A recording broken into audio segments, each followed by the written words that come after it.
महानगरकै mayor लगायतकाहरूलाई मूर्खको संज्ञा दिनुभयो। अब कालिदासले नि अब हाँगामा बसेर चाहिँ अब खेत काट्थेरी। कालिदास जस्तै माथि टुप्पोमा बसेर तल पञ्चरोले रुख काट्ने मन्त्रीज्यूले त मेयर साहबलाई मूर्खको भनिदिनु भयो त। कालिदास बनाउनु भयो राम्रो कुरो। कालिदास नै के अरे बुटो काट्दाखेरि पो मूर्ख भयो। आफू टुप्पातिर बसेर खेततिर पञ्चरोले रुख काट्थे, पछि ती विद्वान हुन पुगे। 7 दिन भनेको छ, अर्काले 10 दिन भनेको छ, अर्काले 15 दिन। जति धेरै गर्न सक्यो त्यति नै बहादुर हुँ, निषेधाज्ञा चाहिँ जारी गर्ने। भेन्टिलेटर नै नचाहिने खालको अवस्था क्रिएट गर्छौँ, त्यस कारणले भेन्टिलेटर चाहिँदैन। यस्तो तर्क त नगरौँ न। होइन त तपाईँकै कुरा छ नि त, तपाईँले नि त राज्यले गरेकै छैन भनेको त नगर्नु न। अहिले पनि मान्छेले चाहिँ हल्ला गरिरहेको छ, ल समुदायमा गएको छैन हाम्रो। आउट अफ कन्ट्रोल हुन्छ कि हुँदैन होला यही हिसाबले जाँदाखेरि चाहिँ। यो डिजिज प्याटर्न अहिलेसम्म हेर्दाखेरि चाहिँ आउट अफ कन्ट्रोल जाने सम्भावना एकदम बढी छ। मान्नुहोस् तपाईँ 19 नम्बरमा देखियो, त्यहाँ चाहिँ कम्तीमा पनि उनको परिवारभित्र रह्यो, बुन्नी त यति मात्रै होला न। ठिक छ अहिले सङ्क्रमितको नाम नलिउँ। सङ्क्रमित लिनुपर्छ, कसलाई भएको छ त्यसलाई एक्सपोज गर्नुपर्छ। मेरो सब एकछिन अब तपाईँको कुरो मात्रै सुनिहाल्नु, सुनिरहेको छु होइन, मेरो कुरा त सुन्दिनँ होइन। कुलमान घिसिङ नेपाल विद्युत प्राधिकरणबाट फेरिए भने फेरि घरमा अँध्यारो छाउँछ कि भन्ने चिन्ता मात्रै हो जनतालाई। यसरी नै अब निषेधाज्ञा जारी गरेपछि मान्छेले निषेधाज्ञा उल्लङ्घन गर्यो भने हाम्रो सेना प्रहरीलाई चाहिँ मान्छेलाई गोली हान्ने अधिकार हुन्छ नि। सामान्य लक्षण मात्रै देखिएको छ भने पनि उनीहरूलाई घर पठाइदिने पठाउनु भन्ने छ। अब फेरि उनीहरूलाई नियुक्त किन गर्ने, मिल्दैन भन्ने खालको तर्क पनि नगरौँ प्लिज। दोहोरिएका कार्यकारी निर्देशकहरू थुप्रै छन्। कुलमान घिसिङलाई पुनर्नियुक्ति दिने हो भने यो पहिलो पटक हुने छैन र कुनै नौलो कुरा पनि हुने छैन। तर होइन, उहाँलाई सामाजिक सञ्जालले नै नियुक्ति दिएको होला, सरकारले चाहिँ दिएको छैन। र तपाईँकै जनता जो सामाजिक सञ्जाल प्रयोगकर्ताहरू हुन् उनीहरूलाई होच्याएर के बहादुरी देखिन्छ मन्त्रीज्यू? नमस्कार, गण्डकी छड्केमा स्वागत छ। मेरो नाम अपिल त्रिपाठी हो। देश विदेशबाट नेपाल विद्युत प्राधिकरणको कार्यकारी निर्देशकको रूपमा कुलमान घिसिङलाई पुनर्नियुक्ति गर्नुपर्दछ भनेर सर्वत्र आवाजहरू उठिरहेका छन्। सामाजिक सञ्जालहरू भरिएका छन्। एउटा सरकारी जिम्मेवारीमा रहेको व्यक्तिलाई हामीलाई अरू भएर हुँदैन, उही व्यक्ति फेरि चाहिन्छ भनेर यसरी जनस्तरबाट आवाज उठेको सम्भवतः यो पहिलो घटना होला। यसरी नै हामीलाई अरू भएर हुँदैन, उही प्रधानमन्त्री चाहिन्छ, हामीलाई अरू भएर हुँदैन, उही मन्त्री चाहिन्छ भनेर जनस्तरबाट आवाज उठेको सुन्न पाए क्या दामी हुन्थ्यो होला, सिवाय पार्टी कार्यकर्ताहरूको। यसो त कुलमान घिसिङ कुनै मन्त्रीका सम्धि पर्दैनन् होला, तर देशमा राजतन्त्र सकिएर गणतन्त्र आयो, संविधान बनेन भन्यो संविधान पनि बन्यो, संहिता आएन भन्यो संहिता पनि आयो। यी सबै परिवर्तनहरू गर्नुको एउटै कारण थियो होला, जनताको जीवनमा परिवर्तन गर्नु। तर सब व्यवस्था फेरिए, सबका सब फेरिए, तर जनताले महसुस गर्ने किसिमको अवस्थामा चाहिँ कुनै फेरिएनन्, कुनै परिवर्तन आएन। व्यवस्था परिवर्तन भयो भनेर भाषण गर्नु एउटा कुरा हो, तर व्यवस्था मात्र होइन, व्यवस्थाले जनताको अवस्था नै फेरियो भनेर जनताले महसुस गर्ने कुरा चाहिँ अलग कुरा हो। भात कति बेला पकाउने भनेर लोड सेडिङको सेड्युल हेर्ने मानिसहरू मात्र होइन, आफन्तसँग कुराकानी गर्नको लागि मोबाइल कति बेला चार्ज गर्ने भनेर सेड्युल हेर्ने मानिसहरू पनि, बत्ती कतिखेर झ्याप्प जान्छ र अफिसको काम सक्ने भनेर चिन्ता लिने मानिसहरू मात्र होइन, त्यो अफिसको लागि इन्भर्टर र जेनेरेटरको व्यवस्था कसरी गर्ने भनेर चिन्ता लिने मानिसहरू पनि, भात खाँदा खाँदै कता झ्याप्प बत्ती गएर खाइरहेको भात मुखमा जान्छ कि नाकमा भनेर चिन्ता लिने मानिसहरू मात्र होइन, महँगिँदै गइरहेको मैनबत्ती र चार्जेबल लाइट कसरी किन्ने भनेर खल्ती छाम्ने मानिसहरू पनि, लोड सेडिङकै कारण महँगिँदै गएका औद्योगिक उत्पादनहरूले थला परेका जनताहरू मात्र होइन, उद्योग कल कारखाना नै कसरी सञ्चालन गर्ने भनेर चिन्तित बनेका उद्योगी व्यवसायीहरू पनि। यी सबैको जीवनमा आफैले देख्ने गरेर, आफैले महसुस गर्ने गरेर एउटा गजबको परिवर्तन आयो, बत्ती आयो। आदरणीय नेताजीहरू, तपाईँका जनताहरूलाई खास ठुला उपलब्धि चाहिएकै रहेनछ। एउटा बत्ती आउँदाखेरि त यति धेरै जनता खुसी छन्, यति धेरै जनता हर्षित छन्, हेर्नुहोस् त। बत्ती बालौँ अब। त्यसैले कुलमान घिसिङ नेपाल विद्युत प्राधिकरणबाट फेरिए भने फेरि घरमा अँध्यारो छाउँछ कि भन्ने चिन्ता मात्रै हो जनतालाई। यसरी नै बालौँ अब। हो, कुलमान घिसिङ निर्विकल्प होइनन्, उनका थुप्रै विकल्पहरू छन् होला। 101 मानिसहरू, योग्य क्षमतावान मानिसहरू छन् होला, विद्युत प्राधिकरणलाई तगडासँग हाँक्न सक्छन् होला। कुलमान घिसिङलाई फेरि नियुक्ति दिनुपर्दछ भन्ने कुनै त्यस्तो धारणा होइन। यद्यपि विद्युत प्राधिकरणमा जो नियुक्त भए पनि सरकारले यति चाहिँ ग्यारेन्टी गरिदियोस् कि विद्युत प्राधिकरणमा जो आए पनि अब लोड सेडिङको सेड्युल चाहिँ आउँदैन भनेर यति ग्यारेन्टी गरिदियोस् र प्राधिकरण अब कहिल्यै घाटामा जाँदैन भन्ने कुराको पनि सुनिश्चितता सरकारले गरिदियोस्। बस यति खोजिरहेका छन् जनताले। यदि विद्युत प्राधिकरणमा कुलमान घिसिङ गए र अर्का व्यक्तिको नियुक्ति भयो र उनीसँगै लोड सेडिङको सेड्युल पनि आयो भने यति कुरा चाहिँ बुझ्नुहोस् कि यो देश खत्तम भइसक्यो। अब यो देशमा 101 मानिसहरू लुट्नकै लागि बसेका छन्। कुलमान घिसिङको 4 वर्ष कार्यकाल त सकिसक्यो, अब फेरि उनीहरूलाई नियुक्त किन गर्ने, मिल्दैन भन्ने खालको तर्क पनि नगरौँ प्लिज। विद्युत प्राधिकरणमा कार्यकारी निर्देशकको रूपमा यसभन्दा अगाडि पनि दोहोरिएका कार्यकारी निर्देशकहरू थुप्रै छन्। कुलमान घिसिङलाई पुनर्नियुक्ति दिने हो भने यो पहिलो पटक हुने छैन र कुनै नौलो कुरा पनि हुने छैन। तर कुलमान घिसिङको आवश्यकता अब विद्युत प्राधिकरणमा होइन, अन्य डुब्न लागेका र डुबेका ठाउँहरूमा छ भन्ने सरकारलाई लागेको हो भने ठिकै छ। कुलमान घिसिङलाई पनि विद्युत प्राधिकरण जस्तै अन्य ठाउँहरूको पनि सुधार गर्न सक्छु भन्ने उनमा हिम्मत इच्छा शक्ति छ भने त्यो त देशको लागि राम्रै हुने कुरा भयो। तर उनीसँग त्यो इच्छा छैन र त्यस्तै किसिमको उनी त्यसका विज्ञ होइनन् अथवा त्यसको किसिमको दक्षता छैन भने यो पनि गर्दै त्यो पनि गर्दै भनेर एउटा सही मान्छेलाई गलत ठाउँमा प्रयोग गरेर अन्याय चाहिँ नगरौँ न है। अनि अर्को कुरा नि, मन्त्री परिषदको निर्णय सुनाउँदै गर्दा सरकारका प्रवक्ताले भनेछन् कुलमान घिसिङलाई सामाजिक सञ्जालले नै नियुक्ति दिएको होला, सरकारले दिएको छैन। सामाजिक सञ्जालले दिएको नियुक्तिको विषयमा सरकारलाई थाहा हुने कुरा भएन भनेर बताएछन्। होइन, उहाँलाई सामाजिक सञ्जालले नै नियुक्ति दिएको होला, सरकारले चाहिँ दिएको छैन। अब सामाजिक सञ्जालले दिएको नियुक्ति सरकारलाई थाहा हुने कुरा भएन। मन्त्रीज्यू यस्तो कुरा नगरौँ न प्लिज। सामाजिक सञ्जालमा आएका कुराहरू गलत छन् ठिक छ, तर सामाजिक सञ्जाल मार्फत नागरिकहरूले के कुरा राखिरहेका छन्, उनीहरूको अभिरुचि र चाहना के रहेछ भनेर बुझ्ने माध्यमको रूपमा पनि लिउँ न हजुर यसलाई।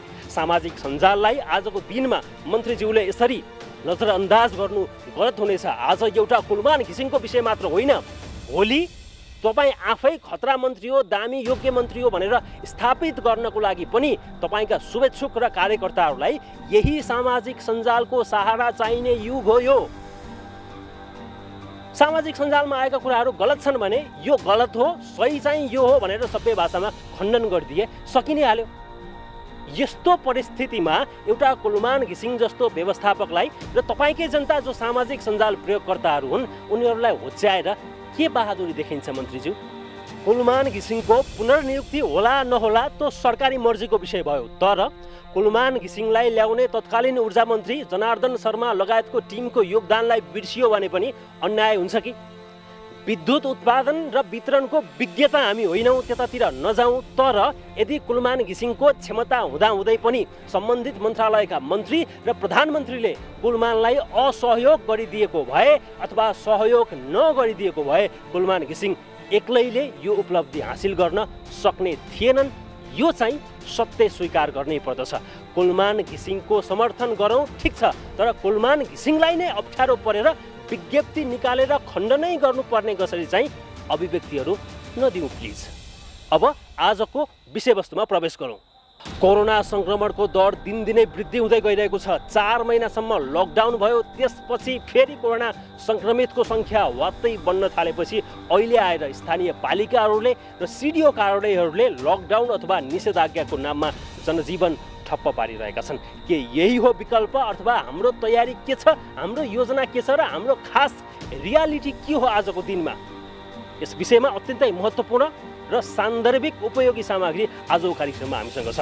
एकातिर प्रशासन कार्यालयहरू र स्थानीय पालिकाहरूले लकडाउन अथवा निषेधाज्ञा जारी गरिरहँदाखेरि प्रदेश सरकारका एकजना जिम्मेवार मन्त्रीले निषेधाज्ञा अथवा लकडाउन गरेर कोरोना संक्रमण रोक्न खोज्नुहरूलाई मूर्खको संज्ञा दिएका छन्। यहाँनिर धेरै कुराहरू नमिलेको जस्तो देखिएको छ। यो मूर्ख को हो भन्ने विषयमा पनि हामी सम्बन्धित मन्त्री र उनले भनेका मूर्ख पात्रहरूसँग पनि पुग्ने प्रयास गर्नेछौँ। सबैभन्दा पहिला यो कार्यक्रम अथवा यो विषयको हाम्रो उद्देश्य भनेको लकडाउनको कारणले गर्दा कोरोना संक्रमण रोकिन्छ भन्ने पनि होइन र रोकिँदैन भन्ने पनि होइन। हाम्रो यसमा कुनै धारणा छैन, तर भइरहेका जुन किसिमका अभ्यास छन् ती सही छन् कि गलत छन् भन्नेमा चाहिँ हाम्रो बहुत ठुलो चासो हो।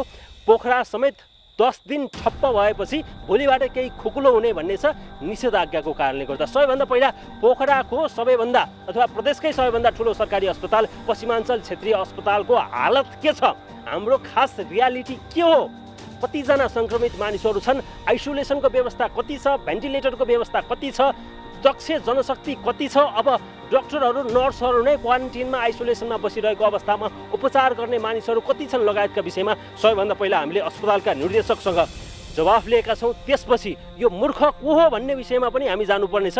निषेधाज्ञा उपाय समाधानको उपाय हो कि होइन भन्ने विषयमा पोखरा महानगरपालिकाका मेयरसम्म पुग्नुपर्नेछ।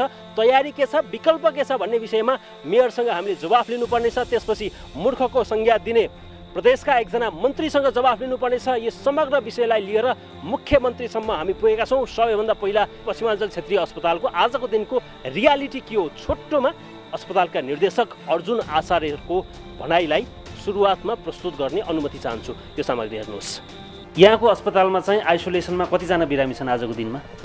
आजको दिनमा हामीहरूसँग 18 जना हुनुहुन्छ। 18 जना हुनुहुन्छ आजको दिनमा सङ्क्रमित आइसोलेसनमा यहाँको अस्पतालमा। भनेपछि हाम्रो अस्पतालमा आइसोलेसनमा राख्न सक्ने क्यापासिटी आजको दिनमा कति हो? कतिजना मान्छेलाई राख्न सकिन्छ?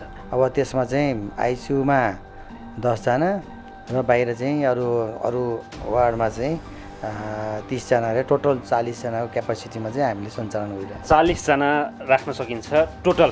अब 40 जनाभन्दा बढी सङ्क्रमित भयो भने अहिले चाहिँ सङ्क्रमण रोग अस्पताल भनेर लेखनाथमा एउटा स्थापना गरिएको छ, त्यसमा केही बेडहरू छन्। अब आजको दिनमा पनि यदि सङ्क्रमितहरू घरमा नबसेको खण्डमा अथवा होटल आइसोलेसनमा नबसेको खण्डमा सबै बिरामीलाई आइसोलेसनमा राख्न सकिने अवस्था छैन, अस्पतालको आइसोलेसनमा राख्न सक्ने अवस्था छैन। 103 जनाको रनिङ केस भनेको यही होइन डाक्टर साहब? अब यस्तो हो, अब हामीहरूको हस्पिटलमा त्यतिजना भयो होइन, सङ्क्रामक रोग हस्पिटलमा राखिराख्नु भएको छ, कति राख्नु भएको छ मलाई थाहा छैन। सँगसँगै एउटा मालेपाटन कृषि उसमा पनि राख्नु भएको छ, त्यहाँ पनि 17-18 जना यस्तै कति हुन्छ। यदि तपाईँको डाटा चाहिँ 103 जना सही हो, रनिङ केस हो भने स्वाभाविक रूपमा होम आइसोलेसन अथवा घरमा कहीँ बसिरहेको स्थिति चाहिँ देखिन्छ। तीव्र रूपमा जसरी सङ्क्रमण फैलिरहेको छ, पोखरामा एकै दिनमा 13 जना 15 जनासम्म सङ्क्रमितहरू भेटिँदाखेरिको अवस्थामा चाहिँ यो आइसोलेसनले पुग्छ। नेपाल सरकार स्वास्थ्य मन्त्रालयले के भनिरहेको छ भन्दा सिम्पटम नभएकाहरूलाई घरै राख्न सकिने होइन, जो मापदण्डहरू छ त्यो मापदण्ड भयो भने चाहिँ र उहाँहरूको पुग्छ भने आइसोलेसन होम आइसोलेसनको एउटा प्रयोग गरेको छ। त्यस्तो हामीहरू कतिको छ त, अब कति छ राख्न सकिन्छ होइन, र अब अरू चाहिँ त्यसपछि हस्पिटलहरू राख्नुपर्छ भन्ने छ। अब यतिले चाहिँ पुग्ने भनेर त देखिँदैन। यहाँलाई निर्देशन के छ? अब सङ्क्रमित बिरामी आए तर उनीहरूमा लक्षण छैन भने यहाँहरूले भर्ना गर्नु छ कि गर्नुहुन्न? सिम्पटम नभएका पनि हामी राखिरहेको स्थिति छ, तर अहिले रिसेन्टली के गाइडलाइन आएको छ भन्दा 14 दिन राखेर चाहिँ सिम्पटम नभए अथवा अलिअलि सिम्पटम आएको भए पनि माइल्ड टाइपका चाहिँ केसहरू चाहिँ घर 14 दिनपछि पठाउनु भन्ने चाहिँ अस्पतालमा राखिएकाहरूलाई पनि 14 दिनपछि सामान्य लक्षण मात्रै देखिएको छ भने पनि उनीहरूलाई घर पठाउनु भन्ने छ। पिसिआर परीक्षण गरेर कि नगरिकन? अब यस्तो छ, अब 14 दिनमा त पिसिआर टेस्ट गर्नु पर्दैन भन्ने छ। कोरोना सङ्क्रमित भएका र उनीहरूलाई सामान्य लक्षण छ भने पनि 14 दिनपछि उनीहरूलाई पिसिआर परीक्षण नगरिकन घर पठाइदिने भन्ने छ होइन त? यस्तो छ, अब सामान्य त होमको अघि नै भन्छ, होम आइसोलेसनको त हाम्रो ठाउँमा भयो होइन।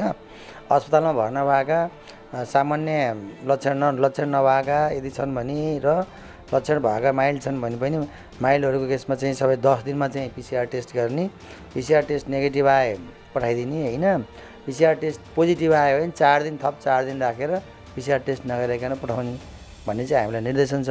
जो सङ्क्रमितहरू अस्पतालमा राख्दाखेरि अत्यावश्यक रूपमा उनीहरूलाई श्वास प्रश्वास अथवा अन्य क्रिटिकल अवस्था आयो भने भेन्टिलेटरको आवश्यकता पर्दछ। यहाँको अस्पतालमा भेन्टिलेटर कतिवटा छन् आजको दिनमा? अब हामीले प्रयोग गर्न सक्ने खालको 5 वटा भेन्टिलेटरहरू छ होइन। अब एउटा के बुझ्नुपर्छ, हामीले चाहिँ सबै सेवाहरू पहिला दिइरहेका सेवाहरू पनि सञ्चालन गरेका छौँ र त्यसको लागि हामीले 3टा राखेका छौँ। अहिले तत्कालको लागि चाहिँ हामी 2टा मात्रै प्रयोग गरेका छौँ। थप बढाउनको लागि हामीले टेन्डर प्रक्रियाबाट सम्झौता नै गरिसकेका छौँ, त्यो आउँछन् र हामीले चाहिँ 7-8 वटा भेन्टिलेटर चाहिँ हामीले पुर्याउन सक्ने केही दिनमा। आजको दिनमा 5 वटा भेन्टिलेटर छन्। 5 वटा भेन्टिलेटर भनेको चाहिँ अन्य नियमित सेवाको लागि 3टा भेन्टिलेटर राखिएको छ, कोरोनाकै लागि भनेर छुट्याइएको 2टा भेन्टिलेटर छन्। यी भेन्टिलेटर हामीसँग कोरोना सङ्क्रमण फैलिनुभन्दा पहिल्यै थियो अस्पतालमा होइन? पहिल्यै हो। कोरोना सङ्क्रमण फैलिएको आज महिनौ बितिसकेको छ। हामीले 4 महिनाको लकडाउन पछाडि अहिले निषेधाज्ञाको पालना गरिरहेको अवस्था छ। यो बेलासम्ममा एउटा भेन्टिलेटर पोखरा जस्तो ठाउँमा एउटा भेन्टिलेटर पनि थपिएन डाक्टर साहब? भेन्टिलेटर किन, एउटा के बुझ्नु पऱ्यो, सरकारी संस्था हो, हामीले सबै नियमहरू पालना गरेर हामीले गर्छौँ र हामीलाई पैसा पनि आएको हो, हामीले चाहिँ त्यही अनुसार टेन्डर गऱ्यौँ। टेन्डर पैसा आउने ढिला भयो होइन। हामीले टेन्डर प्रक्रिया गऱ्यौँ, सम्झौता गरेर पनि उसले ल्याउने टाइम पनि पाइरहेको छैन। हाम्रो सम्झौता सबै गरिसकेको छ, हामीले एकदम फास्ट भइरहेको छ, हामीले एकदम छिटो भयो। फास्ट त कहाँ भयो डाक्टर साहब? फास्ट त अब यो 6 महिना भइसक्यो, आधी वर्ष हुन लागिसक्यो कोरोना सङ्क्रमण, अहिलेसम्म भेन्टिलेटर एउटा थपिएको छैन। यसलाई त फास्ट भन्न सक्ने कुरै भएन कि डाक्टर साहब? यसरी बुझौँ। अनि तपाईँले आज अनेस्टली डाक्टर साहब एउटा कुरा के भने हाम्रो औकात, हाम्रो क्षमता अथवा हामी कुन ठाउँमा उभिएका छौँ भन्ने कुरा स्पष्ट तपाईँले बताइदिनुपर्छ कि। चैत मतबाट लकडाउन भए पनि 1.5 महिना त हामीहरूकोमा भनौँ भन्नुहुन्छ भने त जेठ 15 गतिबाट मात्रै हामीहरू कहाँ केस रिसिभ गर्न थालिएको हामीले होइन। तयारी त हामीले त लकडाउन नै गरिसक्यो भनेपछि त तयारी त हाम्रो त्यही बेलादेखि हुनुपर्ने थियो। जुन सम्झौता भएको छ ती भेन्टिलेटरहरू किन आएनन् अहिलेसम्म? यही अब तपाईँले लकडाउन तयारीको लागि भन्नुभयो। हाम्रो देशमा के छ, लकडाउनले नै त्यहाँ आउन गाह्रो भइरहेको थियो। इन्डियामा पनि लकडाउन भइरहेको छ होइन। अब ट्रान्सपोर्टेसनबाट ल्याउन नसकेको ट्रान्सपोर्ट भनिरहनु सप्लायरहरूले 10-12 दिनमा आइहाल्छ भन्नुहुन्छ। 10-12 दिनमा आइहाल्छ भनेको कतिवटा 10-12 दिन गए ती चाहिँ? अब इन्डियाकै राम्रोसँग हिँड्न खुलिरहेको स्थितिमा मलाई चाहिँ अब चाँडोभन्दा चाँडै आउँछ उहाँहरूले भने। हामीले हाम्रो पाटो गर्ने टेन्डर हाम्रो काम सबै भइसकेको छ, उहाँहरू ल्याउने हो। पश्चिमाञ्चल क्षेत्रीय अस्पतालमा आजको दिनमा जति स्वास्थ्य कर्मीहरूले जुन खालको मेहनत गरेर, जुन खालको आफ्नो जीवनलाई धरापमा राखेर अग्रपङ्क्तिमा रहेर जो बिरामीहरू बचाउने र उपचार गर्ने काम गरिरहनु भएको छ, यसको लागि हामीले त्यसको जति प्रशंसा गरे पनि कम हुन्छ र त्यसलाई हामी जहिले पनि एप्रिसिएट गर्न चाहन्छौँ। आजको दिनमा ती स्वास्थ्य कर्मीहरूको अवस्था चाहिँ कस्तो छ जो अस्पतालमा कार्यरत छन्? उनीहरू कतिजना प्याक भएर अहिले क्वारेन्टिनमा आइसोलेसनमा छन् र कसरी चलिरहेको छ अस्पताल आजको दिनमा? राम्रो प्रश्न उठाइदिनु भयो। एकजना सङ्क्रमित भएर होम आइसोलेसनमा हुनुहुन्छ र हामीहरूको चाहिँ अहिले मलाई लाग्छ 52-53 जना चाहिँ हाम्रो होटल क्वारेन्टाइनमा राखेका छौँ। कोही अन्त अब यतापट्टि हाम्रो नन कोभिड हस्पिटल भयो नि त, पश्चिमाञ्चल क्षेत्रीय अस्पताल हो। त्यो हस्पिटलमा चाहिँ काम गर्दा त्यहाँ पनि पोजिटिभ देखिनुहुन्छ अब होइन। शङ्का छैन, PCR पठायो, फेरि पोजिटिभ आइरहेको छ हो। त्यो उहाँहरूको सम्पर्कमा आएकोहरू चाहिँ हाम्रो 35 जना जति हुनुहुन्छ। अबको 4 महिना 5 महिनामा चाहिँ पोखरामा के हुन्छ? हामी 4-5 महिनाको बिचमा चाहिँ कहाँ पुग्छौँ सर? आउट अफ कन्ट्रोल हुन्छ कि हुँदैन होला यही हिसाबले जाँदाखेरि चाहिँ? आउट अफ कन्ट्रोल यो डिजिज प्याटर्न अहिलेसम्म हेर्दाखेरि चाहिँ आउट अफ कन्ट्रोल जाने सम्भावना एकदम बढी छ। बुझ्नुभयो नि, अहिलेकै स्थिति हेर्दा पनि अब कन्ट्रोलभन्दा बाहिर जस्तो गइरहेको छ। अस्पतालमा उपचार गर्नुपर्ने अहिलेसम्म बेड हामीलाई पुगेको छ।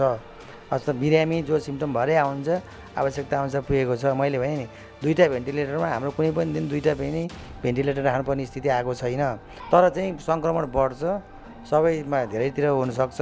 अब तयारी चाहिँ एउटा यस्तो, अब अस्पतालले मात्रै तयारी गरेर पुग्दैन। जसमा हामी कोरोनाका विज्ञ होइनौँ। कोरोना नियन्त्रण गर्नको लागि के गर्नुपर्दछ भनेर हामी ज्ञान दिने, सल्लाह दिने मानिसहरू होइनौँ। हामीलाई त्यो थाहा छैन। तर जे भइरहेको छ, जे गरिएको छ त्यो ठिक छ कि छैन भन्ने चाहिँ हाम्रो प्रश्न हो। हाम्रो ग्राउन्ड रियालिटी के हो भन्ने कुरा बुझ्नको लागि र बजारमा चलेका हल्लाहरूको वास्तविकता बुझ्नको लागि यो कार्यक्रम अत्यन्त उपयोगी र महत्त्वपूर्ण छ। पोखरामा 10 दिनको निषेधाज्ञापछि भोलिबाट केही खुकुलो हुने कुरा छ। सुरुमा 5 दिनको निषेधाज्ञा भयो, फेरि 5 दिन थप्ने भन्दा महानगरपालिकाका मेयर लगायतको टिमले सिफारिस गर्ने निर्णय गर्यो। त्यो निर्णय आएको केही समय बित्न नपाउँदै केही मिनटमै गण्डकी प्रदेशका आर्थिक मामिला तथा योजना मन्त्री किरण गुरुङले एउटा गजबको अभिव्यक्ति दिए कि कोरोना सङ्क्रमणलाई रोक्नको लागि लकडाउन गर्ने मानिसहरू मूर्ख हुन् भन्ने आशयको अभिव्यक्ति मन्त्रीज्यूले नि दिए। सोही पार्टीका मन्त्रीज्यूले, सोही पार्टीका नेताले। खासमा के हो त कोरोना सङ्क्रमणको रोकथामको उपाय अथवा त्यो किसिमको विकल्प के छ मन्त्रीज्यूसँग? मूर्ख भनेको कसलाई भनेको, किन भनेको, मूर्ख को हो, कसरी हो? यस विषयमा हामीले मन्त्रीज्यूसँग जवाब मागेका छौँ। त्यसपछि मेयर र मुख्यमन्त्रीसँग लिएका जवाबहरू प्रस्तुत गर्नेछौँ। अहिलेको लागि चाहिँ गण्डकी प्रदेशका आर्थिक मामिला तथा योजना मन्त्री किरण गुरुङको भनाइ प्रस्तुत गर्दैछौँ। मन्त्रीज्यू नमस्ते, स्वागत छ यहाँलाई। नमस्कार मन्त्रीज्यू, सबैभन्दा पहिला तपाईँले कास्कीमा निषेधाज्ञा थप गर्ने भनेर जिल्ला प्रशासन कार्यालयले सूचना जारी गरेको केही समय पछाडि नै लगभग आधी घन्टाकै भित्रमा तपाईँले एउटा स्टेटमेन्ट दिनुभयो फेसबुकबाट। त्यहाँ तपाईँले भन्नुभएको छ हाँगामा बसेर रुखको फेद काट्ने र निषेधाज्ञा जारी गरेर कोरोनाबाट बच्न खोज्नेहरू एकै हुन् भनेर तपाईँले तत्कालै त्यसको यसरी विरोध गर्नुभयो कि यहाँको प्रशासन, यहाँका स्थानीय पालिकाका मेयर अथवा भनौँ महानगरकै मेयर लगायतकाहरूलाई मूर्खको संज्ञा दिनुभयो। खास तपाईँले भन्नु खोजेको के हो मन्त्रीज्यू, अलिकति स्पष्ट पारिदिनुहोस् त। अब एउटा कुरा के हो भन्नु भने अब हामीले अब सबै निर्णय लिँदाखेरि सबै निर्णय गर्दाखेरि हामीले विचार पुर्याउनुपर्छ भन्ने नै मेरो कुरा। अब कहिलेकाहीँ हामीले चाहिँ निर्णय लिँदा के हुन्छ भन्दाखेरि अब हाँगामा बसेर चाहिँ फेद काटे जस्तो।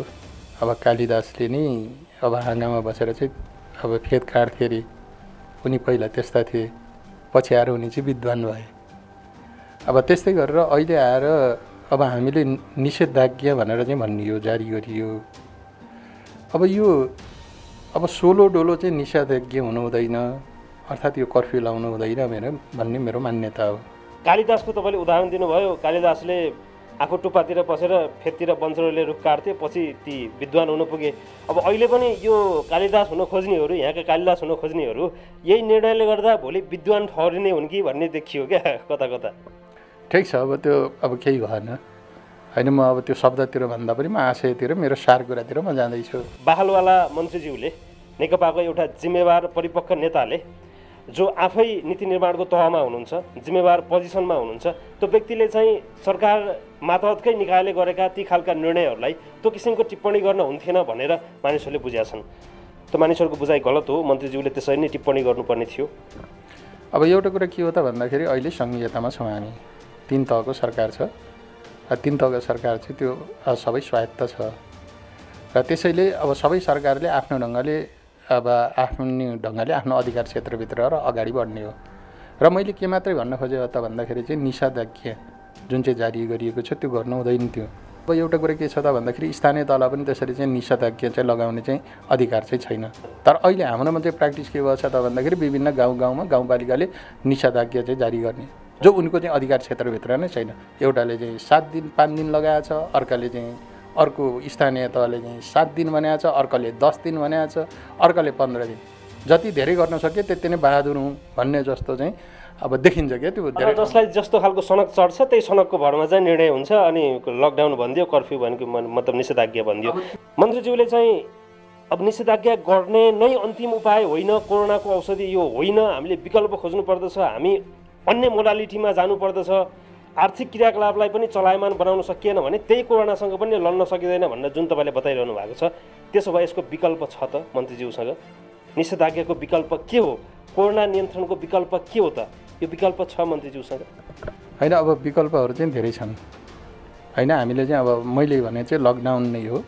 त्यो लकडाउनलाई चाहिँ कुन कुराहरूलाई चाहिँ अब हामीले चाहिँ अघि नै भने विकास निर्माणका कामहरूलाई, ती सबैहरूलाई चाहिँ अब खुकुलो ढङ्गले त्यो काम गर्न पाउने WHO ले चाहिँ अब जुन मापदण्ड प्रोटोकल चाहिँ निर्धारण गरेको छ, त्यो प्रोटोकलमा चाहिँ रहेर चाहिँ विकास निर्माणका कामहरूलाई निरन्तर ढङ्गले चाहिँ अगाडि चाहिँ बढाउन पाउने, निजी क्षेत्रको लगानीदेखि लिएर व्यवसाय र सबै भनौँ कार्यालयहरू पनि त्यही रूपमा चाहिँ सञ्चालन गरेर चाहिँ अगाडि बढ्नुपर्छ भन्ने नै हो मेरो। सबै अब नागरिकहरू सचेत हुन जरुरी छ।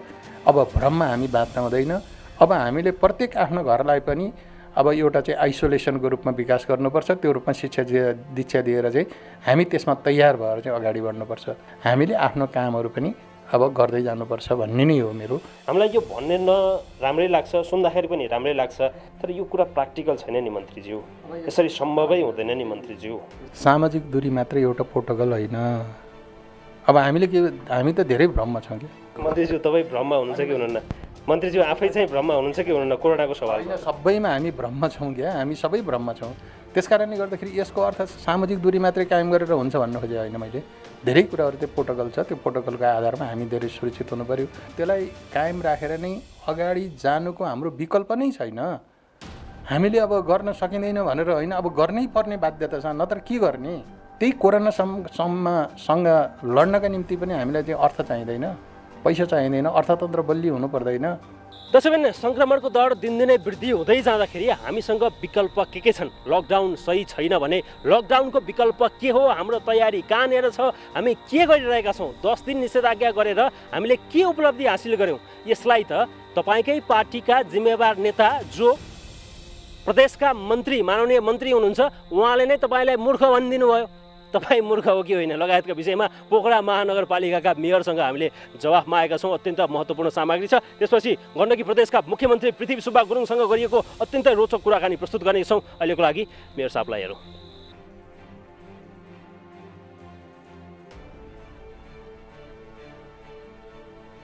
मेयर साहब नमस्ते, स्वागत छ। नमस्ते, धन्यवाद।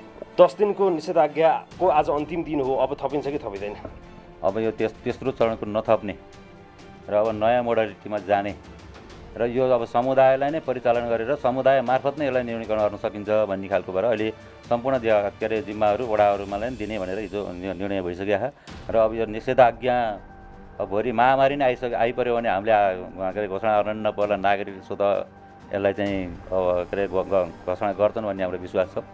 अब चाहिँ त्यो थपेर जाँदाखेरि केही मान्छेहरूको अझै पनि के छ, नागरिकहरूको थपिदिए हुन्थ्यो भनिन्छ। यो समाधान होइन। तर यो चाहिँ 10 दिनको उसले हामीलाई के फाइदा गर्यो भन्दाखेरि कम्तीमा हामीले कन्ट्याक्ट टेस्ट गरेर सुन्ने अवस्थामा पुर्याएका छौँ अहिलेको आजसम्मको स्थितिलाई हेर्दाखेरि होइन। अब निक्लिनेहरूको अब चाहिँ के अरे पोजिटिभ निक्लिनेहरूको कन्ट्याक्ट टेस्ट त गर्न पर्ला नै। तर अहिले हाम्रो यो बिचमा जस्तै 19मा एकजना बित्नुभयो होइन, ब्याङ्क के अरे कृषि विकासको ब्याङ्कको हालत खराब भयो, वाणिज्य ब्याङ्कको उसको तालचोकको ब्याङ्कको खराब भयो। तर यी सबैको चाहिँ अब के अरे सहकारी मालेपाटनको अब हालत पनि खराब भयो। जब चाहिँ अब एकजना व्यक्तिले 400 जना व्यक्तिसँग सम्पर्क गरेको भन्ने आयो, त्यो परिवारकै 13 जनालाई त्यहाँ देखियो। तर त्यो परिवारभन्दा बाहिर नगएको पाइयो फेरि पनि अहिले। हामीले तुरुन्तै त्यो कन्ट्याक्ट टेस्ट गरेर उनीहरूलाई चाहिँ सिज गर्दा त्यो के अरे नियन्त्रण गर्दाखेरि त्यो ठाउँमा पुग्दो रहेछ। अझै सम्पर्कको परीक्षण गरेर सकेका छौँ र अहिले धेरै सुरक्षित भएको छ र अब बिस्तारै हुनसक्छ फेरि। मेयर साहबको समरी भनेको चाहिँ 10 दिनको निषेधाज्ञाको उपलब्धि भनेको चाहिँ एउटा तीज र लगायतका अन्य चाडपर्वहरू जो थिए, मानिसको हुलमुल हुने बेला जुन थियो त्यसलाई नियन्त्रण भयो एउटा मान्छेहरूलाई थुनेर। अर्को भनेको चाहिँ ठिक छ, यसलाई शब्द चयनमा केही समस्या होला, ठिकै छ। अर्को भनेको चाहिँ कन्ट्याक्ट ट्रेसिङ गरेर जो सङ्क्रमितका सम्पर्कमा आएका मानिसहरू थिए तिनीहरूलाई सम्पर्कमा ल्याएर उनीहरूको परीक्षण गरेर सकियो भन्ने हो। अहिले यो पालि सकियो। अब यो चाडमा त अब चाहिँ साँच्चै भन्ने हो भने त कहाँ कसले लिएर आउँछ, कोसा हुन्छ कोसा हुँदैन भन्ने थाहा थिएन। न्यूनीकरण गर्न सकियो, टोटल्ली बन्दै अरियो त भन्दैनौँ हामीले आइरहन। ट्रेसिङको कुरा त तपाईँले अहिले कन्ट्याक्ट ट्रेसिङ गरेर सकियो भनेर भने पनि यसलाई सहजै विश्वास मान्न सकिने खालको अवस्था छैन हाम्रो पोखराको कन्टेक्स्टमा चाहिँ अहिलेको अवस्थामा। हिजो मात्रै नेपालमा सबैभन्दा बढी सङ्क्रमित भेटिएको दिन हो, 1100 भन्दा बढी नआएका छन् सङ्क्रमित। अब कन्ट्याक्ट ट्रेसिङको कुरा रह्यो, बाँकी पिसिआर गर्न बाँकी भएका कैयन मानिसहरू जो लक्षण बिना घरमा बसिरहेका छन्, यो त अन्धाधुन्ध छ नि मेयर साहब। भोलि मात्रै पनि यदि 500 जति पिसिआर परीक्षण पुर्याउने हो भने पोखराको हालत त भोलि नै देखिहाल्छ मेयर साहब। अलि मूर्त कुरा गरौँ न, खास हाम्रो योजना के छ? अब हाम्रो मूर्त कुरा त्यही हो। त म पनि डाक्टर होइन, म पनि स्वास्थ्य कर्मी होइन, म पनि सङ्क्रमित होइन। वास्तवमा हामीले भनेको कन्ट्याक्ट टेस्ट कसैले त्यो लागालाई कन्ट्याक्ट टेस्ट हामीले खोज्दै जाँदाखेरि पत्ता लागेको कुराहरू नै कन्ट्याक्ट टेस्ट हुन आइरहन्। त्यो को छ को छैन भन्ने कुरो त हामी पनि नबोल्ने भगवान् त होइन हामीले। मेयर साहब भगवान् पनि होइन, तपाईँ मेयर साहब नै हो भन्नु मैले प्रश्न गरे हो। तपाईँ डक्टर होइन, तपाईँ विशेषज्ञ होइन, तपाईँ एक्सपर्टिज पनि होइन यसको। तर मेयर साहब म बिचमा रोकेको, एकछिन मेयर साहब एकछिन। अब तपाईँको कुरो मात्रै सुनिरहनु, म सुनिरहेको छु होइन, मेरो कुरा त सुन्दिनँ होइन। हाम्रो स्वास्थ्य कर्मीले, हाम्रो निर्वाचित जनप्रतिनिधिले, राजनीतिक पार्टीहरूले सबै लाग्दाखेरि कन्ट्याक्ट टेस्टमा जसको चाहिँ पोजिटिभ देखिएको छ त्यो कन्ट्याक्टमा यी मान्छेहरू कन्ट्याक्टमा आछन् भनेर त्यसलाई नै विश्वास त गर्ने त होला नि त होइन। त्यहाँभन्दा वैज्ञानिक विधि के होला? कन्ट्याक्ट ट्रेसिङ सकियो भन्ने कुरामा त मैले विश्वास गरेँ।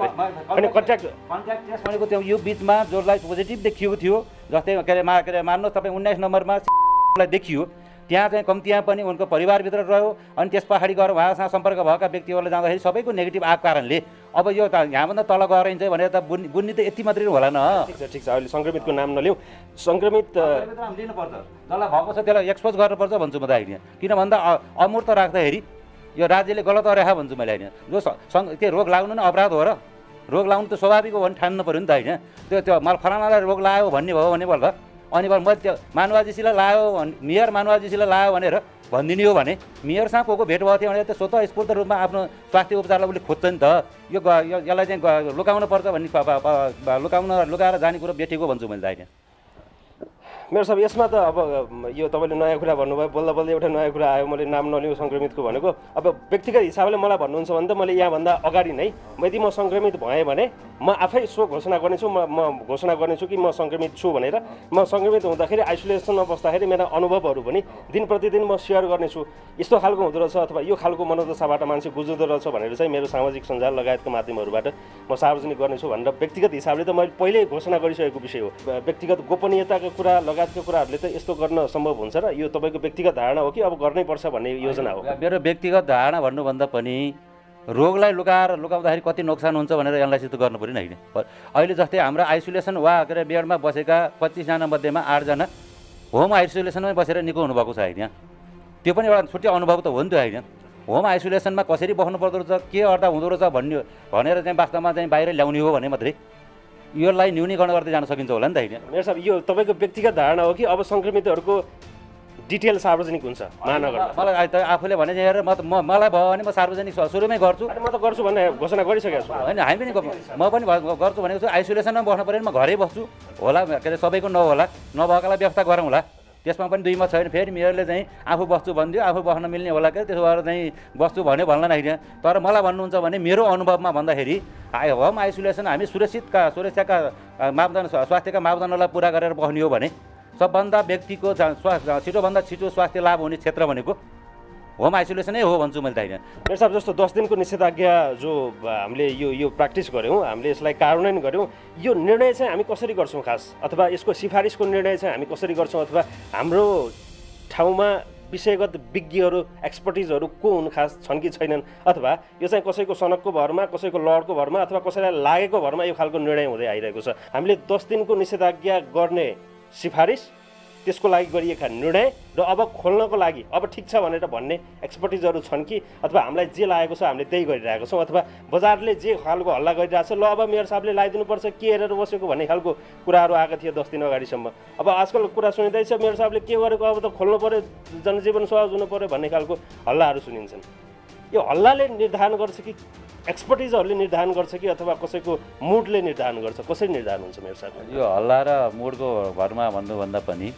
अब एउटा कुरो हाम्रा जस्ता सबभन्दा मुख्य कुरो भनेको स्वास्थ्यको कुरो नै हो स्वास्थ्यसँग जानकार ती विशेषज्ञ हुन् कि होइनन् भन्ने के अरे मापन गर्ने आधार हामीसँग छैन होइन हामी के अरे एकैचोटि कृषि विकास ब्याङ्कमा प्रदेश र चाहिँ पोखरा शाखा देखियो होइन होइन अनि त्यस्तै त्यति नभएर उता के अरे सहकारीमा पनि देखियो त्यतिमा र 19 नम्बर वडामा पनि एउटा चाहिँ त्यस्तै डरलाग्दो खालि देखियो होइन होइन अनि त्यति मात्र नभएर के अरे 27 को तालचोकमा पनि देखियो त्यो देखिँदाखेरि हामीलाई के लाग्यो भन्दा अब यसले अलिकति समस्या पार्ने हो कि भन्दा हामी स्वास्थ्यकर्मी हाम्रा भएका है उपलब्ध भएका स्वास्थ्यकर्मीहरूसँग बस्दा यसले अलिकति के अरे हिँडुललाई र घुलमिललाई अलिकति नियन्त्रण गरेर जानुपर्ने हुन्छ र त्यो नियन्त्रण गर्नको लागि आवश्यक भनेको निषेधाज्ञा हो भन्ने कुरा भएर नै हामीले निर्णय गरे अगाडि एउटा कुरा अर्को भनेको नागरिकहरूको आवाज पनि केही छ के छसम्म किन भन्दा नागरिकहरूले पनि केही कसैले ठिक भन्यो होलान् कसैले बेठिक भन्यो होलान्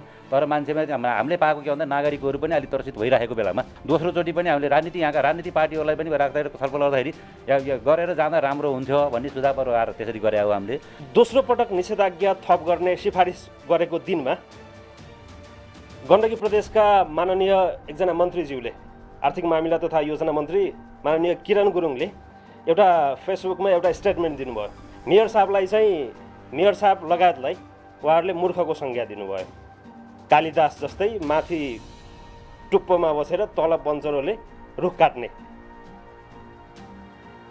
तपाईँकै पार्टीको जिम्मेवार नेता हुनुहुन्छ मन्त्रीज्यूले त मेयर साहबलाई मूर्खको भनिदिनु भयो त कालिदास बनाउनु भयो राम्रो कुरो कालिदास नै के अरे बुटो काट्दाखेरि पो मूर्ख भयो थियो अरू काम गर्दा त राम्रै भयो थियो नि त होइन पछि विद्वान निस्के होइन अब त्यसो भएको कारणले त्यसलाई सकारात्मक ठाउँमै बुझौँ होइन होला के अरे उहाँको दृष्टिकोणमा के लागेको थियो उहाँको बुझाइ र हाम्रो बुझाइमा अलिकति फरक हुनसक्छ होइन हामी प्रत्यक्ष नागरिकहरूको के अरे प्रति जवाबदेहिता बन्नुपर्ने र सेकेन्डमा ठोकिन पर्ने भएको कारणले हामीले नागरिकहरूका कुरा स्वास्थ्यकर्मीहरूका कुरालाई सुनेर हामीले गरेका निर्णयलाई त्यसै अब यो भोलि समयले प्रभावित होला वास्तवमा मैले यो भने पनि यिनीहरूले त्यो बेलामा यो काम गरेको राम्रै रहेछ अब उपयुक्तै रहेछ भन्ने परिणाम निक्लियो भने त हामी बुद्धिजीवी नै होला नि त फेरि त्यो बेला 10 दिनको यो निषेधाज्ञा पछाडि चाहिँ हामीले कन्ट्र्याक्ट ट्रेसिङ गर्न सक्यौँ एउटा महत्त्वपूर्ण उपलब्धि र चाडबाडको समयमा जो भिडभाड हुने समय थियो त्यसलाई चाहिँ एक हिसाबले नियन्त्रण गर्न सक्यौँ अब खोल्ने बित्तिकै भोलि पर्सितिर पिसिआर राम्रोसँग टेस्ट गर्ने हो भने फेरि 15-20 जना प्रतिदिन पोखरामा सङ्क्रमितहरू देखिन्छन् भन्ने कुराको सामान्य अनुमान जो कसैले पनि गर्न सक्छ त्यसपछि दसैँ आउँदैछ तिहार आउँदैछ अन्य ठुला चाडपर्वहरू आउँदैछन् त्यसपछि फेरि हामी त्यो देखिन्छ त्यसपछि एकछिन त्यसलाई ग्याप गर्ने र फेरि कन्ट्र्याक्ट ट्रेसिङ गर्ने अबको हाम्रो योजना अथवा हाम्रो स्ट्रेट लाइन भनेको यही हो, हामीले देखेको बनाएको योजना भनेको, अथवा हामीसँग अर्को के विकल्प छ कि हामी यो सबै भ्रममा छौँ कि हेर्दै जाउँ, एक्सपेरिमेन्ट गर्दै जाउँ, जे हुन्छ हुन्छ भन्ने छ कि? अब यसको निराकरण र न्यूनीकरण त यसको जुन बेलासम्म भ्याक्सिन भन्नुहोस्, मेडिसिन जुन बेलासम्म पाइँदैन र उपलब्ध हुन सक्दैन त्यो बेलासम्म यो चाहिँ क्रोनिकै भएर देखा पर्छ भन्ने हाम्रो बुझाइ भइरहेको र तपाईँले भने चाहिँ यहाँनिर समस्या पऱ्यो बन्द गर्ने, बन्द नै समाधान होइन है। फेरि पनि होइन, अब हामीले अब यत्रो समय 7-8 महिना यता आइसके पछाडि अब प्रमुख कुरो भनेको समुदायद्वारा नै यसलाई चाहिँ न्यूनीकरण गरेर जान सकिन्छ भन्ने हाम्रो एकदम अन्तिम निष्कर्ष नि त्यही हो। त्यो भनेको कसरी हो? समुदायमा कम्तीमा पनि के अरे हाम्रो स्वास्थ्यको प्रोटोकल जुन छैन होइन, त्यो स्वास्थ्यको प्रोटोकललाई चाहिँ हामीले कार्यान्वयन गरौँ। किन भन्दा आफ्नो जीवनको लागि कार्यान्वयन गर्ने हो। त्यो त हामीले चाहिँ लापरवाही गरेर व्यथिति गरेर गर्ने बित्तिकै बढ्दो रहेछ भन्ने त देखियो नि त होइन। मेरो साहब, हिजो मैले स्वास्थ्य निर्देशनालयबाट एउटा तथ्याङ्क हेरेर आएको थिएँ। पिसिआर 6,6500 समथिङको पिसिआर भएको छ कास्कीमा। यो 5-6 महिनाको अवधिमा झन्डै आधा वर्षको समयमा हामीले 6,000 समथिङको पिसिआर गरेका छौँ। अनि हामी हाम्रो स्रोत साधन अस्पतालमा भएको संरचना जनशक्ति के छ भनेर बुझ्दाखेरि चाहिँ हामीसँग पश्चिमाञ्चल क्षेत्रीय अस्पतालमा 5वटा भेन्टिलेटर छन्। 5वटा भेन्टिलेटर जुन पहिल्यै थिए, कोभिड-19 सुरु भइसके पछाडि एउटा भेन्टिलेटर यो कास्कीमा छिरेको छैन। हाम्रो तयारी त त्यहाँ पो छ त। अब हामी आइसोलेसनको कुरा गरिरहेछौँ। आज मात्रै पनि सबै मान्छे, आजको दिनमा 103 भन्दा बढी रनिङ केस कास्कीमा छन्। ती सबै मान्छेलाई यदि आइसोलेसनमा राख्नुपर्ने भयो भने, अस्पतालमै राख्नुपर्ने भयो भने आइसोलेसनले थाम्दैन, ठेक्दैन, त्यो ठाउँ छैन। अब थपिनेवाला छन् थप। हामीले भनिरहेका छौँ अब 14 दिन पछाडि, अब केन्द्रीय सरकारले नै के भनिसक्यो भने 14 दिन पछाडि राख्ने, पिसिआर नगरिकन पठाइदिने भनेर भनिसकेका छ। यदि लक्षण देखिएका सङ्क्रमित, भेन्टिलेटरमा अक्सिजन दिनुपर्ने लगायतका सङ्क्रमित भयो भने त हामी त राम राम हजुर भन्ने बाहेकको त अरू विकल्प छैन नि मेरो साहब। यो त ट्रुथ हो, ग्राउन्ड रियालिटी त यही हो नि मेरो साहब, होइन? अब यस्तो चाहिँ के अरे कपिलजी, अहिले 5वटा छन्, त्यो आफ्नो ठाउँ छ। भोलि के अरे 5वटा मात्रै होइन, 15-20वटा के अरे आवश्यक पऱ्यो भने पनि ती स्ट्यान्ड बाई छन्। त्यो मेरो साहब त्यो है पोखराइमा छन्, त्यो जोग गरेर राखेको छ, हस्पिटलले पनि राखेको छ। तर के अरे स्थानीय सरकारले पनि त्यसलाई चाहिँ ध्यान दिएकै छैन। ल्याएको छ, नल्याएको होइन होइन, त्यो पर्याप्त छैन म मान्छु होइन, अझ थप्न पर्छ, धेरै चाहिन्छ। तर एउटा कुरो त ध्यान देऊ न होइन, भेन्टिलेटरमा हाल्नै नपर्ने खालको वातावरण सिर्जना गऱ्यो भने त भेन्टिलेटर धेरै त नचाहिने होला नि त होइन। तर अहिले देखिएको स्थिति के हो भन्दाखेरि अहिले तपाईँले भनिसक्नुभयो आइसोलेसन वार्डको कुरा गर्ने भने अहिले 104 भेन्टिलेटर नै नचाहिने खालको अवस्था क्रिएट गर्छौँ, त्यस कारणले भेन्टिलेटर चाहिँदैन। यस्तो तर्क त नगरौँ न होइन। तपाईँका कुरा छ नि, तपाईँले नि राज्यले गरेकै छैन भन्ने कुरो त नगर्नु न।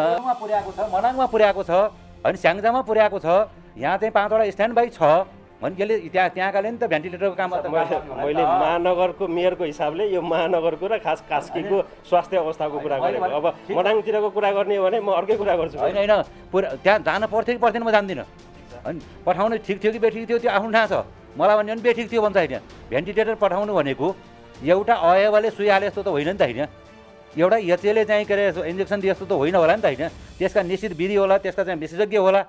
त्यो विशेषज्ञ त्यहाँ थियो कि थिएन भने जान्न पर्थ्यो पर्दाखेरि, त्यो जानेको जाने उही जानुहोस् होइन होइन। तर पनि हामीले के अरे यहाँ पटक छलफल हुँदाखेरि 10देखि 15वटा भेन्टिलेटर आवश्यक पऱ्यो भने ल्याउन सकिने पोजिसनमा स्ट्यान्ड बाई छौँ हामी। यसमा चाहिँ 2 मात्रै छैन होइन। अझ योभन्दा धेरै हुनु पर्थ्यो, त्यो मान्छु फेरि पनि होइन। अर्को भनेको अब जस्तै मान्छेलाई आइसोलेसनका कुरा गर्दाखेरि हाम्रो अहिले 140 बेडको आइसोलेसन बेड त अहिले पनि रनिङ भइरहेको छ। अहिले पनि 20-30 जना आइसोलेसनमा राख्न सक्ने बेड खाली नै छ र महानगरपालिकाले त्यसलाई अब 100 पुर्याउनु पर्छ भनेर लागिरहेको छ। 7 दिनमा अब 5-7वटा के अरे 50 बेड थप्ने भनेर पनि कामलाई अगाडि बढिरहेको छ होइन त। अब भोलि बिस्तारै गएर यो क्वारेन्टाइनलाई पनि आइसोलेसनमा लानुपर्ने आवश्यकता हुनसक्छ अब, किनभने त्यहाँ 100 बेडको तयारी त्यहाँ पनि छैन। त्यसो भएर यसलाई हामीले आफूले भने 6 महिना 7 महिना भइसक्यो, त्यहाँ 6-7 महिनामा हामी पूर्व तयारी अलि व्यवस्थित भएर तरिकाले गर्नु पर्थ्यो, अझै चाहिँ स्पिडमा जानु पर्थ्यो होइन होइन। अरू कुरा भोलि गरेन हुन्छ नि होइन। अब यो प्रश्नहरू सुन्दाखेरि अहिले त त्यति धेरै मिठो लाग्दैन, तितो जस्तो लाग्छ। तर आजको विश्वव्यापी सत्य के हो भने युरोपियन कन्ट्रीमा पनि होम आइसोलेसनमा बसेका मान्छेहरूले भेन्टिलेटर नपाएको कारणले गर्दाखेरि मृत्युवरण गर्नु परेको छ कोरोनाको कारणले। हाम्रो देशमा यो अवस्था नआउला भन्न त कहाँ सकिन्छ र? यसको लागि हामी कति तयार छौँ भन्नु मात्रै खोजेको। मेरो साहब, अब अन्तिममा मेरो एउटा मात्रै प्रश्न छ। अब तीज सकियो, दसैँ तिहार आउँदैछ, माहौल यस्तै हुँदैछ, सङ्क्रमण बढ्नेवाला छ, यसमा कुनै शङ्का नै छैन। दसैँ तिहार के हुन्छ? फेरि लकडाउन हुन्छ अथवा निषेधाज्ञा हुन्छ कि स्वाभाविक हुन्छ अथवा त्यसको लागि हामीले अहिले सोचेका छैनौँ? मान्छे हामी नागरिकहरू सो अनुशासित भयौँ भने यहाँ लकडाउन पनि चाहिँदैन, निषेधाज्ञा पनि चाहिँदैन, होइन कि? यसलाई चाहिँ हामी आफैले स्वतः स्फूर्त ढङ्गले नियन्त्रण गर्न सक्छौँ अहिले। सम्भावना के देखिन्छ दसैँ तिहारको? दसैँ तिहारमा हामी चाहिँ बन्दाबन्दी गरेरै जानुपर्छ भन्ने ठाउँ हामी छैनौँ अहिले। अब अहिले भनेको यति धेरै प्रचार गर्दा, यति धेरै काउन्सिलिङ गर्दा पनि मान्छेहरू त्यहाँ डिल छ, डिला गरेर खसिन्छ भने थाहा हुँदा हुँदैन, डिला गइन्छ भने त झरियो नि त, अड्किएर बाँचिएछ भने त छुट्टी कुरो हो, झर्नै गयो भने त गइहाल्यो होइन। हामी त के भन्न चाहन्छौँ भने अब यो चाहिँ के अरे प्रेसरद्वारा रोक्न भन्नुभन्दा पनि कम त्यहाँ पनि हामी सचेत भएर रोक्नु सबभन्दा बुद्धिमानीपूर्ण हुन्छ भन्ने महानगरपालिकाको सोच होइन। र त्यो ढङ्गले हामीले वडाहरूलाई र हाम्रा निर्वाचित जनप्रतिनिधिहरूलाई परिचालन गर्नुपर्छ भनेर लाग्छौँ। हाम्रा स्वास्थ्य कर्मीहरूलाई पनि त्यो अनुसारले परिचालन गर्नुपर्ने जरुरत हुन्छ। भने त्यसो भएको कारणले अब हामीले गर्ने भनेको सो अनुशासनमा बस्ने र यो रोगको साङ्गो पाङ्गो लगाइसकेपछि बाँचिएछ भने तामझामका साथ चाडपर्व पनि मनाउँला, तामझामका साथ के गर्नुपर्छ त्यो बेला गरौँला भन्नुभन्दा हामीसँग त उपाय के छ र अरू त अहिले? गण्डकी प्रदेशका मुख्यमन्त्री पृथ्वी सुब्बा गुरुङसँग गरिएको अत्यन्तै रोचक कुराकानी तपाईँ समक्ष पेश गर्ने अनुमति चाहन्छु। यो सामग्री हेर्नुहोस्। मुख्यमन्त्रीज्यू नमस्ते, स्वागत छ यहाँलाई। धन्यवाद। कोरोना सङ्क्रमणको दर दिन प्रतिदिन बढ्दै गइरहेको छ। स्थानीय हिसाबले स्थानीय पालिकाहरूको सिफारिसमा प्रशासनले निषेधाज्ञा लगायतका निषेधका क्रियाकलापहरू पनि गरिरहेको छ। मुख्यमन्त्रीज्यूले केही समय अगाडि सार्वजनिक रूपमा अब लकडाउन हुँदैन अथवा निषेधाज्ञा जस्ता क्रियाकलापहरू हुँदैनन् भनेर एउटा सन्दर्भमा भन्नुभएको थियो। त्यो बेलाको आवश्यकता त्यही थियो होला, अहिले परिस्थिति फेरिएको पनि होला। जे खालका क्रियाकलापहरू भइरहेका छन् समग्र प्रदेशको मुख्यमन्त्रीको हिसाबले चाहिँ यहाँले कसरी विश्लेषण गरिरहनु भएको छ? हामी कुन ठाउँमा छौँ, कुन परिस्थितिमा छौँ? कृपया संक्षिप्तमा छोटोमा। पहिलो कुरा चाहिँ स्थानीय तहहरूले चाहिँ निषेधाज्ञा जारी गर्ने अधिकार छैन। सभाले जहाँ जहाँ स्थानीयको कुरा सुनेर गर्नुभएको छ त्यो चाहिँ गैर कानुनी हुन्छ। त्यस कारण यो निषेधाज्ञा जारी गर्ने अधिकार कि प्रदेश सरकारलाई छ कि नेपाल सरकारलाई छ होइन। त यो कुरालाई चाहिँ मनन गरेर गर्नु भनेर मैले सबै सिडिओलाई पनि भनिसकेको छु। केही पालिकाहरूले त आफैले नै निषेधाज्ञा जारी गरिदिएछन्। निषेधाज्ञा त्यसलाई भनिएको छैन, भन्नको लागि सूचना भनिएको छ, तर यसो गर्न पाइने यसो गर्न नपाइने भनेर निषेधाज्ञा जसरी सार्वजनिक रूपमा आउँछ त्यसै गरिएको छ, पालिकाले गरेका छन्। अब सङ्घीय सरकारको प्रतिनिधिको हिसाबले सिडिओले होइन कि पालिकाले गरेको म एक दुईवटा यहाँ मसँग मोबाइलमा पनि लिएर आएको छु। त्यसो त झन् पाइँदै नपाइने कुरा हो। अब पालिकाले सिफारिस गरेको आधारमा सिडिओले चाहिँ पुरै जिल्ला अथवा त्यसरी पनि पाइँदैन। जस्तो कास्कीमा जुन निषेधाज्ञा अधिकारी छन् उनको सिफारिस मान्नुपर्ने किन? उनीहरूको सिफारिसको आधारमा प्रदेश सरकारले गरिदिन सक्छ, नेपाल सरकार या गृह मन्त्रालयले गरिदिन सक्छ होइन। उनीहरूको सिफारिसलाई आधार मान्न सक्छ नि। त्यस कारण त्यो चाहिँ हो। अब अहिले चाहिँ तपाईँको महामारीको कारण भयो भने निषेधाज्ञा नभए पनि लकडाउन चाहिँ मेरो सिमाना मेरो चाहिँ एरिया सिल गर्छु, कोही आउन जान दिन्न भन्न त पाउने भयो नि। यो चाहिँ महामारीको कारणले त्यो चाहिँ पालिकाले पाउँछन् उनीहरूले होइन।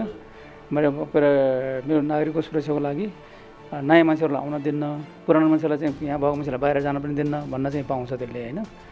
यद्यपि यो महामारीको कारणले मात्रै हो, अरू सामान्य बेलामा त्यसो गर्न पाउँदैन। जस्तो कास्कीमा आजसम्म हामी बोल्दाखेरिसम्म जुन खालको अहिले निषेधाज्ञा छ यो गैर कानुनी हो।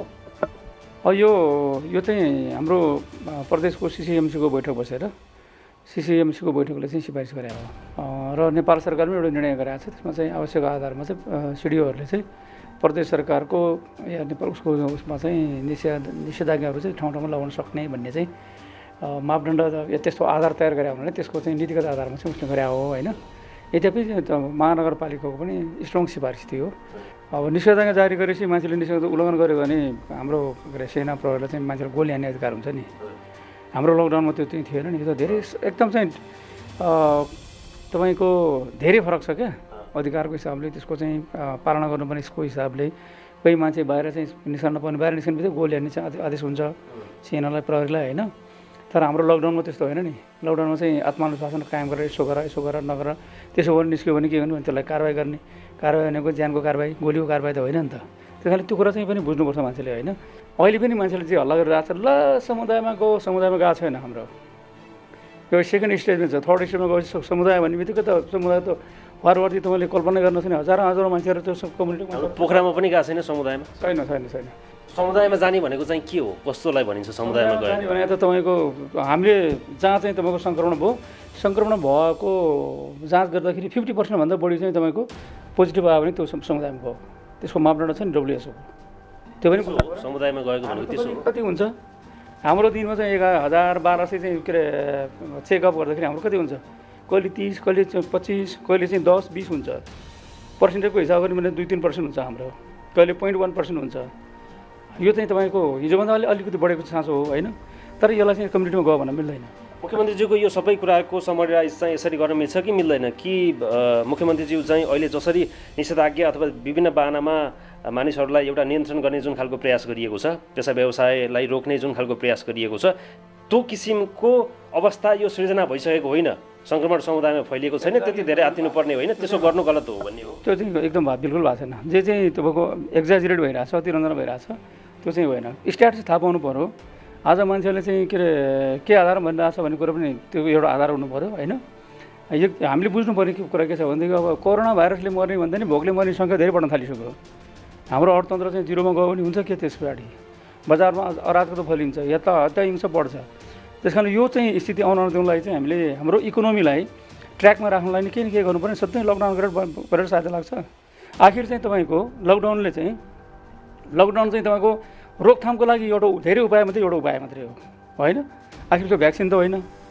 लकडाउन गर्ने बित्तिकै मान्छे चाहिँ रोग होइन लाग्दै नलाग्दै होइन, लाग्ने सम्भावना कम हुन्छ, रोग फैलिनुबाट चाहिँ कम चाहिँ गर्नु, सम्पर्कमा धेरै नआएपछि कम फैलिन्छ भन्ने मात्रै आधारमा लकडाउन गरे हो नि। अनि हामी सर र बाहिरबाट हेर्छौँ, जस्तो कास्कीकै सन्दर्भमा निषेधाज्ञा भनेर महानगरले सिफारिस गर्यो, यहाँको बैठकले पनि त्यो निर्णय गरेको रहेछ। त्यसपछि सिडिओले निषेधाज्ञाकै नाममा सायद जारी गर्नुभयो।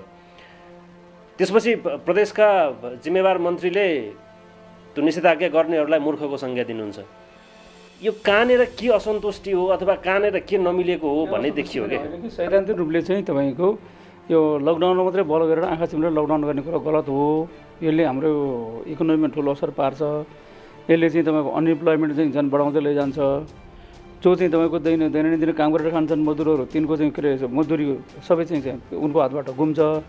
त्यस कारणले यो चाहिँ सबै समस्या चाहिँ झन् चाहिँ यो कोभिड-19 ले पारेको समस्याभन्दा ठुलो समस्या आउँछ भनेर त्यो चाहिँ के अरे विचार चाहिँ या दृष्टिकोण हुनेहरूले चाहिँ भनेको कुरा हो यो होइन। यद्यपि यो चाहिँ लकडाउन लाउने सबै मूर्ख भन्न त मिल्दैन। अहिलेको लेभलमा चाहिँ हामीले मान्छेहरू साह्रै धेरै आत्तिए, धेरै चाहिँ चिन्तित भए, लो चाहिँ गर्नु पऱ्यो भने हामीले गरिदिया हो होइन। तर भोलिको दिनदेखि लागु हुन्न, हिजोको जस्तै चाहिँ आजको दिन जस्तो जसरी चाहिँ छ लागु हुन्न। तर यो अरू बेला चाहिँ फुक्का फाल सबै हिँड्न पाउने, सार्वजनिक गाडी वारवारतिर चल्ने होइन, जहाँ जुनसुकै चाहिँ सबै चाहिँ के अरे धार्मिक भेला बैठक चाहिँ सारा गर्न पाउने, सारा मन्दिरहरू गुम्बाहरू सारा खुल्ने, मान्छेहरू चाहिँ महोत्सव उत्सव मगाएर चाहिँ जम्मा गरेर चाहिँ गर्ने कुरा चाहिँ अहिले पनि बन्द हुन्छ। जहाँ चाहिँ मान्छेहरूको असाध्यै चाहिँ भिडले गर्दाखेरि जुन चाहिँ सर्ने सामान बढी हुन्छ त्यो चाहिँ फेरि पनि बन्द गर्नुपर्छ। स्कुल कलेज खोल्ने कुरै छैन। अब सार्वजनिक गाडीहरू त्यो पनि एकदम भन्ने स्थिति भयो होइन। सार्वजनिक गाडी लङ रुटका गाडीहरू चल्ने कुरा पनि छैन। अहिले नै चलाउने मनस्थितिमा हामी छैनौँ। तर केही न केही कन्ट्रोल गरेर ब्याङ्कहरू चाहिँ खोल्न दिनु पऱ्यो। ब्याङ्कहरू पनि निश्चित रूपमा चाहिँ एउटा मापदण्ड हालेर सोसल डिस्टेन्सिङ कायम गरेर चाहिँ चलाउनु पऱ्यो। अदब नमानेर हो नि बिग्रेको त हाम्रो त। पालिकाहरूको सिफारिसमा सिडिओले अथवा पालिकाहरू आफैले निषेधाज्ञा जसरी गरिरहेका छन् यो बन्द हुन्छ अब हुँदैन। पालिकाहरूको सिफारिसमा चाहिँ निषेधाज्ञा चाहिँ केही पनि लगाएको छैन जस्तो लाग्छ मलाई। निषेध मान्छेले चाहिँ बन्द गर्ने लकडाउन गर्ने मान्छे निषेधाज्ञा भनिदिए के हो त? जस्तो जे भइरहेछ चाहिँ कुन सिडिओले चाहिँ भनेको छ भन्नुहोस् त? हामीले यहाँकोले भने होला किन हामीले निर्णय गरे हो त्यो होइन। पालिकाको सिफारिसमा आधारमा निषेध लागू गर्ने सिडिओ छ भने त्यसलाई त कारवाही गर्नु पर्यो नि। यो शब्द निषेधाज्ञा अथवा या मान्छेको आवाज बन्द गर्ने या कन्ट्रोल गर्ने भन्ने कुरा एउटा विषय भयो। निषेधाज्ञा लगाउने कर्फ्यू लगाउने भन्ने त अरू विषय भयो नि। सार्वजनिक हिसाबले प्र्याक्टिकल कुरा चाहिँ के भने मान्छेहरू बाहिर ननिस्कने, घरभित्रै बस्ने, त्यसपछि लकडाउनमा गरेकै हो हामी निषेधाज्ञा नभन्दै पनि त्यही रूपमा गरे होला क्या जिल्ला लकडाउन भन्नुपर्छ। अहिले चाहिँ मान्छेहरूले निषेधाज्ञा भनेर चाहिँ मान्छेले हल्ला गरिदिए। यो लकडाउन हो, यो लकडाउनै हो। यो चाहिँ हुन्छ कि हुँदैन भोलिबाट अथवा यो जरुरी छैन? लकडाउनको चाहिँ के अरे आधारभूत कुरा त बाँकी रहन्छ नि, कहाँ त्यो छोड्न मिल्छ? मैले अघि तपाईँलाई भनिसकेको छु सार्वजनिक गाडी चल्दैन, त्यो पनि एक खालको लकडाउनै भयो। गाडीहरू सार्वजनिक गाडीहरू लकडाउन भयो होइन। स्कुल क्याम्पसहरू चाहिँ खुल्दैन, त्यो पनि लकडाउन भयो भएन। अनि हाम्रो के अरे विभिन्न चाहिँ भेला बैठक चाहिँ केही पनि गर्न पाउने त्यो पनि लकडाउन भयो। उत्सव पर्व चाहिँ बिहाबारीमा मान्छे चाहिँ लटरेर हिँड्ने त्यो पनि बन्द, त्यो पनि लकडाउन भयो। तर हाम्रो चाहिँ विकासमूलक काम गर्न दिने, काम गर्न दिने, हाम्रो उद्योग कारखाना खोल्न दिने, त्यो खोल्न दिने। तर त्यसले हामीले तिनीहरूलाई उहिलेदेखि भनेका छौँ कोभिड-19को विरुद्धमा लड्दै पनि गर्नुपर्छ, काम पनि गर्दै गर्नुपर्छ भन्ने छ। हाम्रो एक्ज्याक्ट योजना के छ त? अब हामी कसरी यसलाई सामना गर्ने हो, कसरी लड्ने हो? निषेधाज्ञा भन्दैनौँ आज पनि, यो पनि निषेधाज्ञा भन्न मिल्दैन। यो खालको लकडाउनको एउटा प्रारूप हो। अब भोलिको दिनसम्म पनि तपाईँको आजभन्दा अलिकति खुकुलो चाहिँ लकडाउन चाहिँ हुन्छ। जसो पनि कोरोना सङ्क्रमण नियन्त्रणको लागि लकडाउन गर्नुपर्दछ गर्नु पर्दैन भन्ने विषयमा हाम्रो कुनै धारणा छैन, किनभने हामी यो विषयका विज्ञ होइनौँ र हामीले यो बताउने कुरा पनि होइन। तर जे भइरहेको छ ठिक भइरहेको छ कि छैन भन्ने चाहिँ हाम्रो कन्सर्नको विषय हो। गण्डकी छड्के आजको लागि यति नै। अब हाम्रो अर्को हप्ताको कार्यक्रम हेर्न नभुल्नुहोला। गण्डकी टेलिभिजन हेर्दै गर्नुहोस्। म लगायत सम्पूर्ण टिमलाई बिदा दिनुहोस्। नमस्कार।